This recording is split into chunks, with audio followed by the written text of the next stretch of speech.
Today is Friday, May 6th. Welcome to First Things First, Simply Cyber's daily morning cybersecurity threat briefing.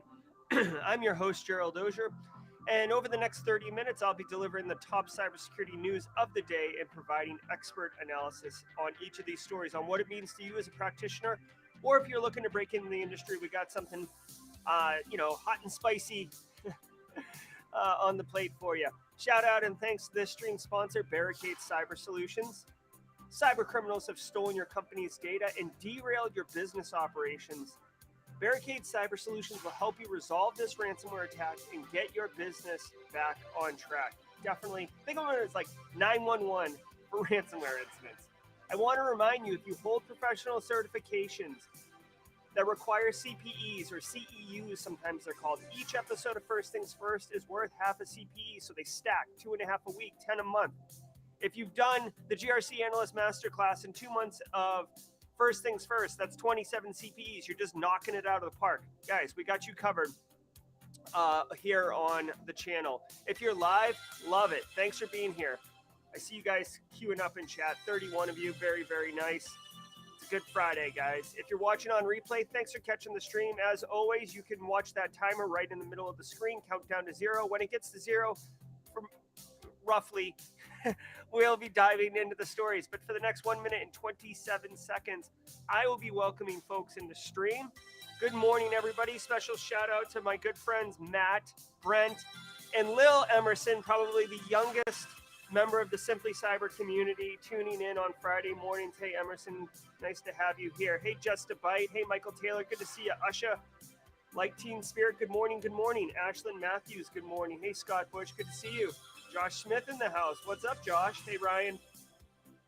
Hopefully you guys, hey, Mark Lester, if you didn't catch the Tattoo Taboo episode last night, very therapeutic. It was a bit of a good old hangout, swapping stories and sharing tattoo pics. I did reveal my 2 tattoos to the community, for better or worse. So if you were there, I'm glad you were there. It was a really great experience for myself personally. Hey, Kimberly, good to see you. Hey, Dale, Gershon, happy Friday. Bernice, yes, it is. Hey, Christopher Word, good to see you. You're taking a test for Pro Security at 10 a.m. Very cool, Christopher Word. Good luck with that. I'm assuming 10 a.m. Eastern. Hey, Cybersecurity Central, Genchan. Dan, good morning to all of you guys. 50 people just crowding in here, bumping elbows. I love it. What's up, South Africa? Representing the African continent. Instream today. Hey, Anna Lynn. We got Miami, we got South Africa, frozen tundra.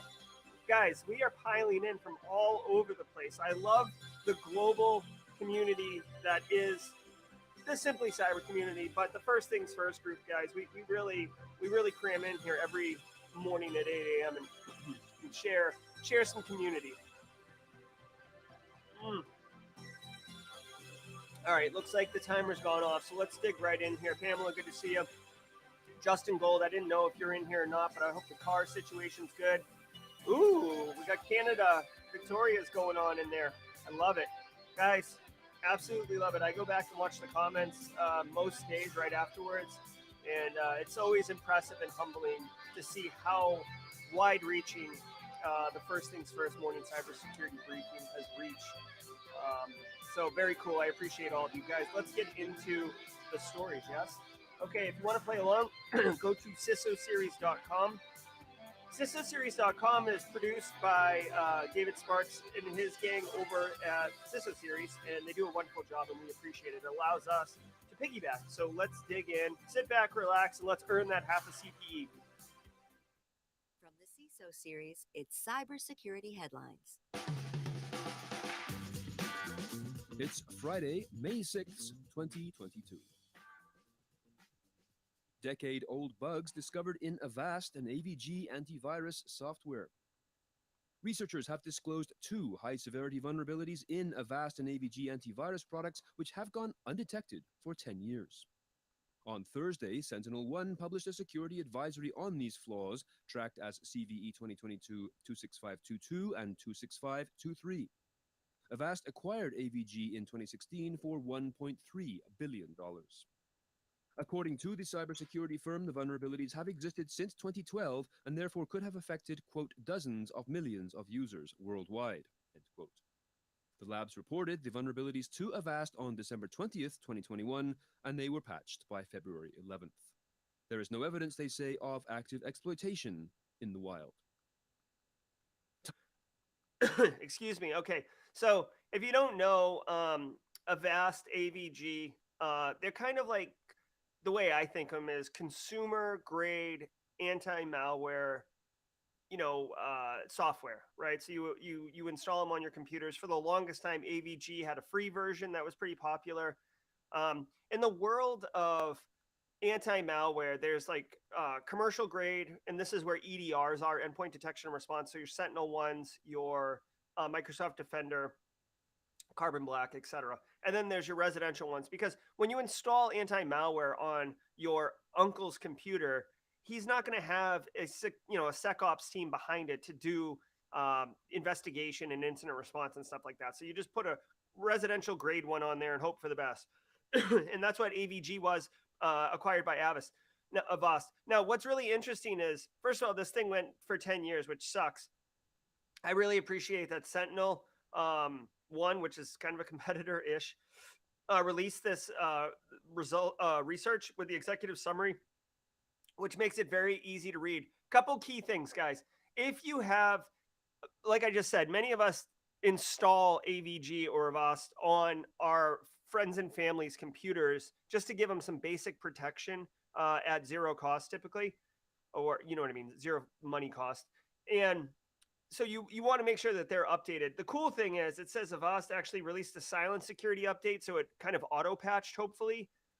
There's no evidence of in the wild abuse, which is fantastic, which means this vulnerability is not being exploited, which means your pucker level should be a little bit more relaxed, if you get what I'm saying. What I find funny before I move on is that it's the anti-rootkit driver that's found to be vulnerable, right? Hilarious. Like the irony that the anti-rootkit is the thing that can lead to privilege escalation and full compromise, right? Which is, kind of, I mean, rootkit is more so you hide and you can't be discovered. You're like burying yourself in the system, but you can kind of do that as the impact using these two vulnerabilities, basically, right? It's not exactly one for one, but you get the idea. It's a little ironic that it's the anti-rootkit driver. Okay, so long story short, if you're using Avast, patch it, or make sure it's patched. Basically, it says here that they auto patch, so that's cool. Thailand and Hong Kong banks used most in business email compromise. The FBI has warned that fraudsters have tried to steal over $43 billion via business email compromise attacks over the past 6 years, with Asian banks the primary recipients of the stolen funds. The scam has grown to impact not only large enterprises, but also small and medium-sized businesses, SMBs, and even personal transactions. The Bureau has noted that real losses and attempted heists have risen particularly fast over the course of the pandemic. Scams have been reported in all 50 states and 177 countries worldwide, and although 140 countries have received stolen funds, banks in Thailand and Hong Kong were the most common destinations last year, followed by China, Mexico, and Singapore. All right. So, okay, so this is good. I will give the FBI a lot of credit here. The FBI has been working on making business email compromise, I guess, socially relevant. Like, ransomware dominates the landscape so heavily that business email compromise doesn't get as much. It's like business email compromise is like one of the Jacksons, but not Michael Jackson. Like ransomware is Michael Jackson, and business email compromise is like Tito. Like, yeah, you're in the Jackson 5, but you're not getting the spotlight. You feel me? So the FBI is doing a good job of trying to bring light to this, because this is a wicked effective and devastating cyber attack, for lack of a better term. It costs businesses lots of money. So that's the first thing you should be aware of. Business email compromise is Tito Jackson. Second thing you should know, the way that these things perpetrate, they typically try to change account numbers. The threat actors will try to convince someone, hey, we got to send this money out right away, like a business deal is about to go down. You should have good processes in place at your organization that are fully supported by management. So when the financial analyst who is like, basically going to tell the CEO no, we're not going to send this money out, despite the fact that you're threatening my job, that they have that peace of mind to know that the process is the process and the real CEO has agreed to this process at some point. So you need to do the groundwork ahead of time to help thwart being victimized by business email compromise. But you should also educate your financial analysts. And guys, this is a great opportunity to educate the finance and accounting teams, the CFO, that, I mean, you can send it to any bank account, but obviously the FBI is pointing out right here that a lot of times the destination bank account is in Thailand or in other, I guess, Asian countries, basically. So what is this? Hold on one second. I'm sorry. I got distracted by, damn it. So anyways, make them aware of that. So you should get your hackles up if you see a weird transaction and like a weird change the account number. But if it's like, you should get even more alarmed if it is an Asian country, because this is what's happening right here. Thailand and Hong Kong mostly. Okay. I'm guessing that Thailand and Hong Kong have less restrictions on holding money or validating transactions and that type of thing. So long story short, be careful. Every ISP in the US must block these 3 pirate streaming services. A federal judge has ordered all internet service providers in the United States to block 3 pirate streaming services operated by Doe defendants who never showed up to court and who hid behind false identities. The orders affect Israel.tv, Israeli-TV.com, and Sidarat.tv, that's SDAROT.tv, as well as related domains listed in the rulings which were issued on April 26. Each ruling provides a list of 96 ISPs that are expected to block the websites, including Comcast, Charter, AT&T, Verizon, and T-Mobile. But the rulings say that all ISPs must comply even if they aren't on this list. The defendants are liable for copyright infringement and violation of the anti-circumvention provision of the Digital Millennium Copyright Act. Tor project. Okay, so this is really interesting. And also, hey guys, as a production note really quickly, I have moved my microphone off camera. It's just right here. I mean, you can even see it a little bit if I change the camera angle. I don't like the camera in my face, right? It's really bothersome. But if you can't hear me well, then that's a problem, more of a problem than the mic being off camera. So let me know if the audio isn't good. I'm trying to dial this thing in, and I don't want to buy a new microphone because this thing was wicked expensive, and I don't want to buy a new microphone. So help me dial this in. Okay, so now let's look at this story here. Every ISP in the US must block these 3 pirate streaming services. You know what's really interesting? Yeah, I get a federal judge ordered all ISPs. I'm curious, a couple things. One, we've had pirating services forever, and I'm not aware of any time we've ever required everybody in the United States, ISP is, to block that. So you guys remember Pirate Bay, right? That was like a big one. Way back in the day, we had Napster and Kazaa, and that was more peer-to-peer, so you couldn't really block like the actual service itself. But I'm just curious how things have changed now versus back then. But they say 96 ISPs were told. I don't know. There's a lot going on in this story that's confusing to me. And this is wired.com, and I do like wired.com, but sometimes they go a little like all in, like every ISP, but then they say 96 ISPs were told. I think there's more than 96 ISPs in the United States. I mean, there's like smaller ISPs. Plus, okay, so a couple other things here. Let's get technical for a second. Yes, they're saying block it because it violates the Digital Millennium Copyright Act. But how are you going to block this? Are you blocking it based on domain name? Because I can just change my DNS resolver to point to not what the ISP's DNS resolver is and point to like Cloudflare or Cisco Umbrella or whatever, like any Google DNS. Like I could point to any DNS resolver. If it's the IP address, usually these streaming services are going to have a couple different ones. I guess you could block it at the IP, but then why don't you just hop on Tor or hop on a VPN and come out in like some other country that isn't in the US so that it's not blocked, right? So this is splashy, but technically you can circumvent this law. I think maybe they're just trying to make it harder. Again, I was trying to deal with my audio here, so I'm not 100% sure what's going on, but You could see this isn't the first time that they're blocking stuff, right? Financial institutions, similar bans on block websites, etc. So it's a little bit of censorship. You're quiet as well on the podcast. Okay. I don't know what you mean on the podcast, BSAC, like this podcast or the audio transaction from the Thursday that's put on Friday. Let me know. Okay, guys, let's keep rolling. Upgrades network speed performance with new system. The Tor project has published details about a newly introduced system called congestion control that promises to eliminate speed limits on the network. This new system is up and running in the Tor protocol version 0.4.7.7, the latest stable release available since last week. Congestion control will result in, quote, significant performance improvements in Tor, as well as increased utilization of our network capacity, say the maintainers of the project. This fix addresses one of its chief liabilities, which has been slow browsing speeds due to traffic congestion. All right. Sorry, guys, doing production stuff too. Let me know if the podcast, that the CISO series podcast, is actually low in volume. I have it turned to the same level that I normally do, trying to work this out. And for those of you who are chiming in about Joe Rogan style, yes, I know if this microphone is designed to be in my face, but it's really, I don't like it in my face, right? Like I can't see my monitors. My arm hits it when I try to reach my coffee. I want it off mic, off camera, and I don't want to buy a shotgun mic since this thing was, prohibitively expensive. All right, so this story really quick. Tor project upgrades network speed.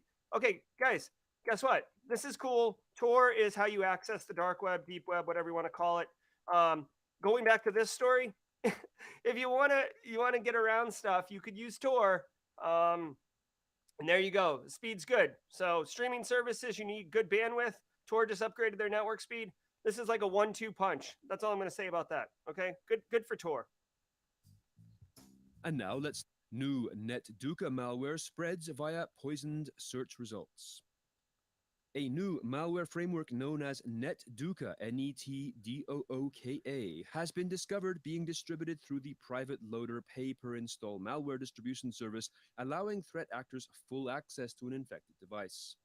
This previously undocumented malware framework features a loader, a dropper, a protection driver, and a powerful RAT component that relies on a custom network communication protocol. Researchers at Trend Micro warn that while the tool is still in an early development phase, it is already very capable. It's a malware distribution platform that relies on SEO poisoning, also known as search poisoning, which is an attack method in which the cybercriminals create malicious websites and use search engine optimization tactics to make them show up prominently in search results. Okay. This just goes to show the maturity and evolution of threat actors. So this whole service, this duka service, is basically, it's kind of a pay per compromise, right? So depending on what your goals are, if you're just trying to build a botnet, if you're just trying to spray and pray that you get a good, valuable victim, that's kind of what this is, from my understanding, right? You pay per install on malicious malware, right? That's a redundant, but you pay for infection. They infect by showing up in search results and tricking people into going to the site. I don't understand how the dropper works, whether it's infecting the browser or if they're tricking people to download like a Trojan where they think they're downloading the Zoom client. In reality, they're downloading a piece of malicious software that's called zoom.exe, and they use SEO to push it to the top of the search results. Not 100% sure. Basically the key takeaway here is that threat actors, they're decentralizing their operations. This duka operation, their customer are other threat actors. They sell infected machines or the capability to infect machines to other threat actors. That's their bread and butter. That's their gold. Okay. And just as a quick aside, since they have a screenshot here, you can see here's the code. I don't expect you to read the code. But what's interesting is, and this is a pretty standard approach of like decent malware, this right here, according to the caption, is uninstalling the antivirus tools. So we talked about Avast, AVG, Microsoft Defender, all that crap earlier. Good malware will uninstall or disable security software on the machine before it starts really executing its payload. And that's basically to avoid detection, avoid interruption, and have higher efficacy of compromise, these type of things, right? So also sometimes as a fun fact, some malware will actually look to see what processes are running to see if it's running common analysis executables, right? So if you're running like procmon, and if you're running like PEID and cuckoo sandbox, like if you're running the tools that analysts would do to analyze malware, the malware will shut itself down too. So this is some of the stuff that's beyond just the malicious payload, but the actual kind of I don't know, the robustness of malware, modern malware, that is.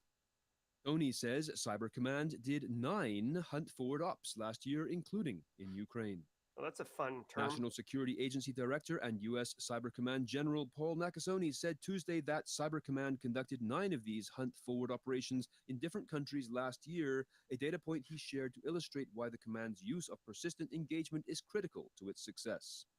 The 9 hunt forward operations conducted are an example of the persistent engagement model of cyber operations, which grew out of the 2018 Department of Defense strategy, he said. F5. Oh I'm going to admit, guys, I totally got caught up in reading freaking comments and didn't even listen to that story. I'm so sorry. Hunt forward operations, again, I mean, kind of winging it here. Cyber Command, which is, a fully supported function of the United States government. I believe it reports under NSA, so it's quasi DoD, but it's federal government, meaning not in the DoD, but above DoD. I wish I knew what hunt forward was. I missed, again, it's a really cool term. It's a consistent engagement of cyber operations. God, all right, guys. I'll admit I totally whiffed on understanding what the story was. I'll have to go back. Very, very sorry. Fuck. All right. Of critical bug allowing remote code execution in big IP systems. Application service provider F5 is warning of a critical vulnerability that allows unauthenticated hackers with network access to execute arbitrary commands on its BIG IP systems. The F5 Big IP is a combination of software and hardware that is designed around access control, application availability, and security solutions. The vulnerability is tracked as CVE 2022-1388 with a severity rating of 9.8.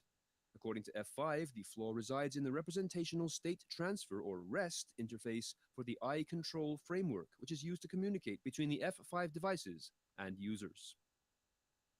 Biden orders... All right. Long story. This one is pretty straightforward, guys. If you're running F5 network security appliances and you're running any of these versions, and I think this is all related to the big IP, you need to go fix this. A 9.8 out of 10 is really serious vulnerability, like very critical, right? So this is straightforward, right? Like get with your IT staff, or if you are the IT staff, and you have this F5, you should prioritize, especially if it's internet facing, right? If someone can touch this from the internet, you may have already experienced compromise. I didn't catch if it said it's being exploited. The word exploit isn't in the story, so maybe not. CISA issued an alert for this particular one, which is not good. Yeah, so make this a priority. You definitely want to get this patched ASAP. New quantum push to ensure encryption isn't cracked by rivals.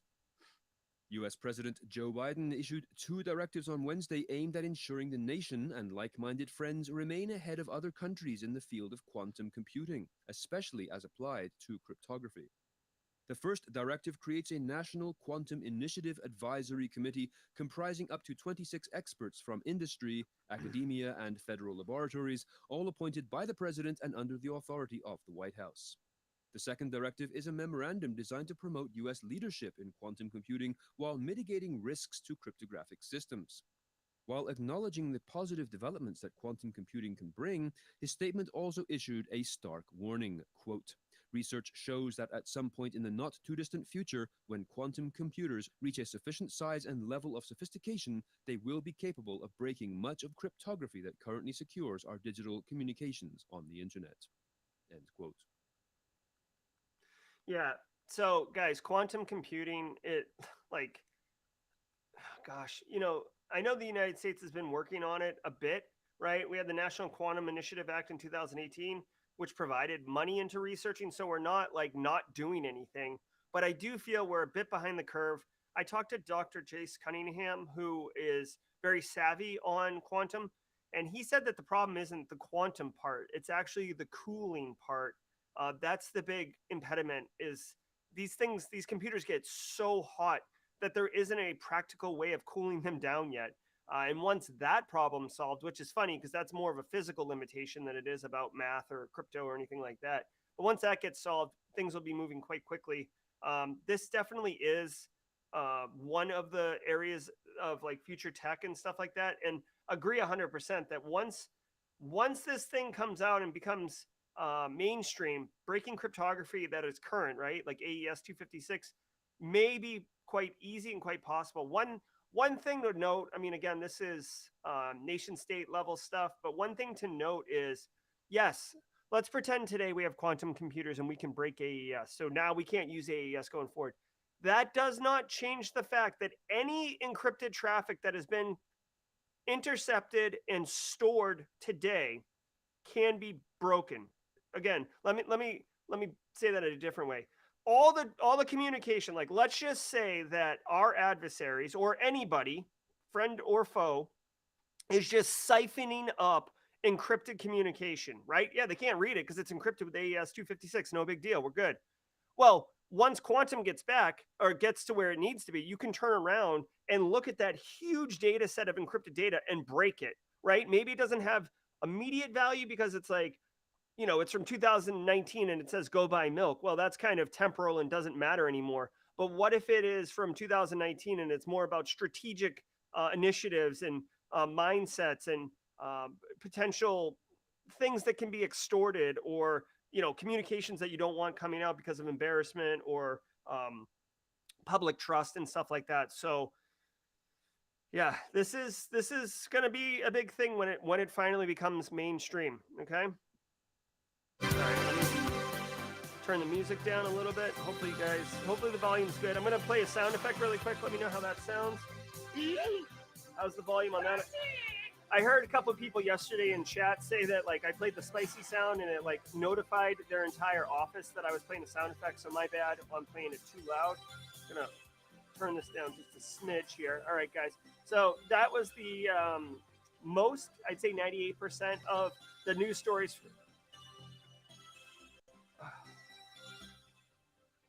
All right. So that's the news stories for today, guys. Missed one of them because of chat. There's a lot going on the production side. Yeah. All right. So if you guys want, later today at 3:30, I'll be working on ThreatGen, doing a deep dive. We take one news story a week and we go a little bit deeper from a technical and impact perspective. It's me and Clint Bodungeon. This is at 3:30. I believe today, do you guys remember that distributed denial of service, IT Army for Ukraine, pushing the Docker images and making centralized management and kind of a 21st century version of the low orbit ion cannon, or maybe a 2020s version of that low orbit ion cannon? I believe that's what we're going to dig into. So if you're interested in the technical details of how that was accomplished and what the impact could be of that and how it could be leveraged in other capacities, please join us then. Obviously, on Fridays at 4 p.m. on Simply Cyber, we are doing our What's on Your Radar. Today we'll be joined by Eric Taylor, which is a normal guest, myself, and Mike Jones of Haunted Hacker will be joining us, and we'll just be going through one topic each that's been on our radar that we dug into this week. So hopefully you can join us, guys. Again, my bad on being a little slippery on missing one of the stories and my audio being jacked up. I'm getting messaged by multiple people and reading chat, and it's very distracting. So I hope you guys do good. I hope everything's well. We will see you later today at 3:30. Be good, everybody. Thank you.